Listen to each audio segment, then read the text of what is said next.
Hello friend, स्वागत है आप लोगों का वीके साइंस क्लासेस में, जिसमें हम कल 2x2 का ट्रिक से जॉइंट ऑफ मैट्रिक्स कैसे निकाले वो बताए थे। और आज हम 3x3 ऑर्डर का पढ़ेंगे। उससे पहले आप लोगों को कुछ बेसिक नॉलेज दे देते हैं मैट्रिक्स के बारे में। मैट्रिक्स होता क्या है, इसे लिखते कैसे हैं, और इसे जैसे कोई मैट्रिक्स रहता है ए बराबर, तो ये इसी फॉर्म में लिखाता है A/I/J/M/N। कोई भी मैट्रिक्स रहे ये इसी फॉर्म में लिखाता है, इसी फॉर्म में लिखा जाता है। जैसे देखिए, एक मैट्रिक्स एग्जांपल ले रहे हैं हम। एक मैट्रिक्स है A11 A12 ... A1n, ये n तक जा सकता है, इन्फिनिट होता है। जैसे कोई फिर दोबारा रहेगा A21 A22 ... A2n। ऐसे ये भी कॉलम वाला रो भी अनंत तक जाता है, तो इसे हम m मान लेते हैं। M1 M2 ... AMn। ऐसे ही मैट्रिक्स लिखा जाता है। इसका मैट्रिक्स में इसे रो, इसे R1 R2 R3 ये रो होता है। हॉरिजॉन्टल लाइन को रो कहते हैं, वही नीचे हम लिखेंगे। और वर्टिकल लाइन को कॉलम। कॉलम से पहले का अक्षर C होता है, इसलिए इसे C1 C2 ऐसे ही लिखेंगे। इसका कुछ इम्पोर्टेंट पॉइंट है, नोट पॉइंट में देख लीजिए। जैसे देखें, रो को हम लोग हॉरिजॉन्टल लाइन कहते हैं। हॉरिजॉन्टल लाइन ये ऑब्जेक्टिव में भी काम देता है। पूछेगा हॉरिजॉन्टल लाइन क्या है, तो रो को हॉरिजॉन्टल लाइन कहते हैं।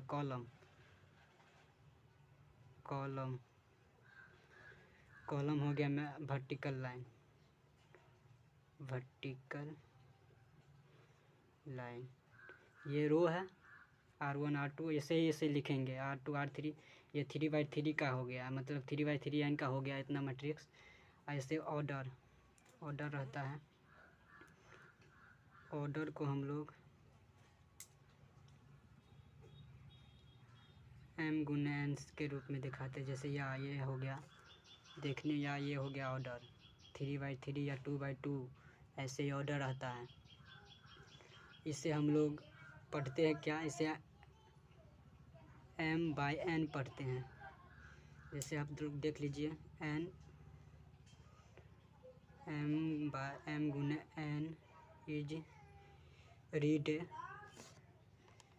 As m/n matrix. हिंदी में आप लोग देख लीजिए, मैट्रिक्स को हम m/n पढ़ते हैं। ये हो गया कुछ बेसिक नॉलेज, बेसिक मैट्रिक्स के बारे में। इससे बाद हम लोग आप लोगों को बताए थे इससे अगले वीडियो में कि एक जॉइंट ऑफ मैट्रिक्स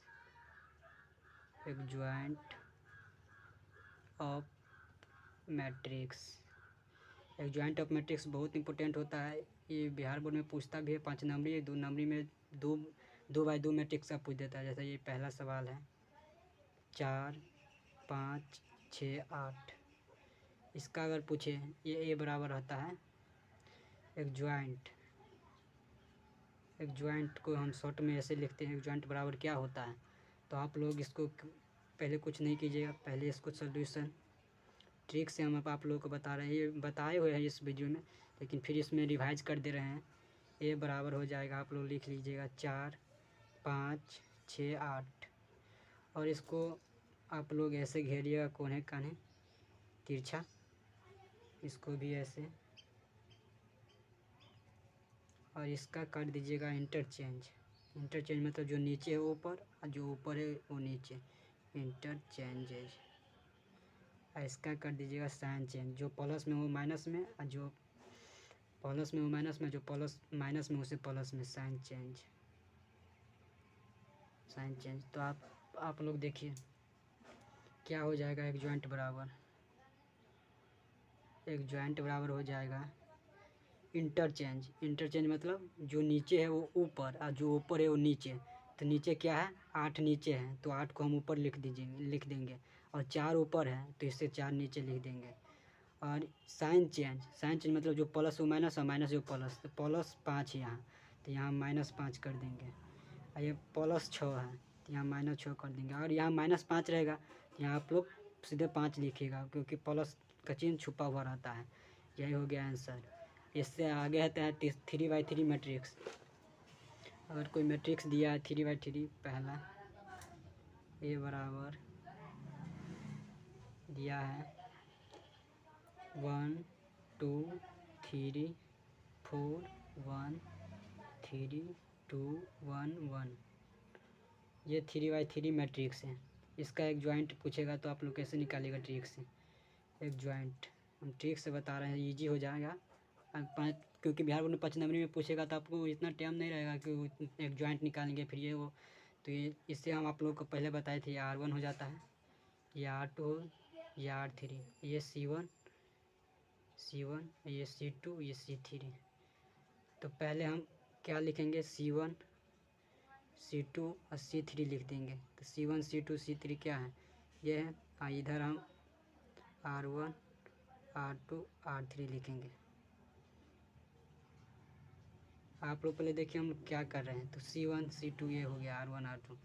तो 1 2 3 4 1 3 2 1 1 इतना लिख दिए जो दिया हुआ ये। इससे आगे आप लोगों को बढ़ाना है C1 C2 बढ़ा देना है। C1 C2 बढ़ा कर लिखना है। तो C1 C2 क्या हो गया 1 4 2 2 1 1। इतना तक आप लोग समझ गए होंगे। इससे नीचे R1 R2 बढ़ा देंगे, R1 R2 बढ़ा देंगे। R1 R2 क्या हो जाएगा, तो R1 ये है पूरा हॉरिजेंटल लाइन R1 होता है। तो ये 1 2 3 1 2। फिर दूसरा है R2 4 1 3 4 1। इतना आप लोग लिख लीजिएगा। और फिर ये वाले लाइन जो हम घेर रहे हैं इसको ऐसे ही बनाइएगा आप लोग। एक सवाल में नहीं समझिएगा दूसरा सवाल में समझा देंगे, लेकिन समझना तो ज़रूरी है। इसको क्या करना है, तो इसको डिलीटिंग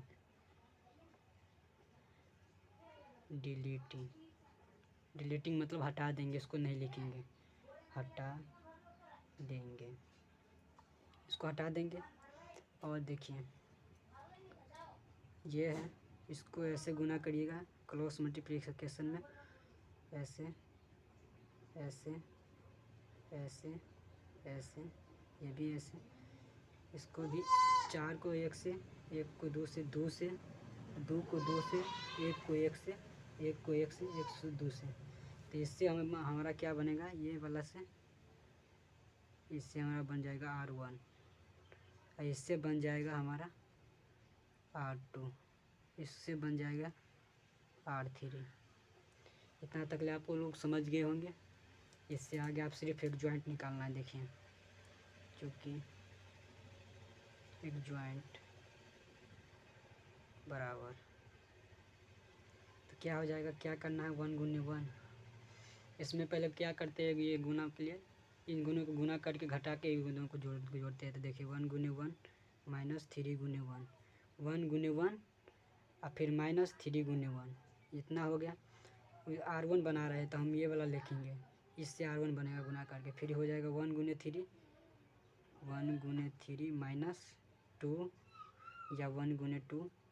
फिर तीसरा वाला क्या हो जाएगा 2×3 -3×1 या 1×3 1×3, ये हो गया। फिर इस दूसरा वाला को देखिए, दूसरा वाला 3×6 -1×4। फिर हो जाएगा 1×1 -3×2 3×2। फिर हो जाएगा 3×4 -3×1 3×1।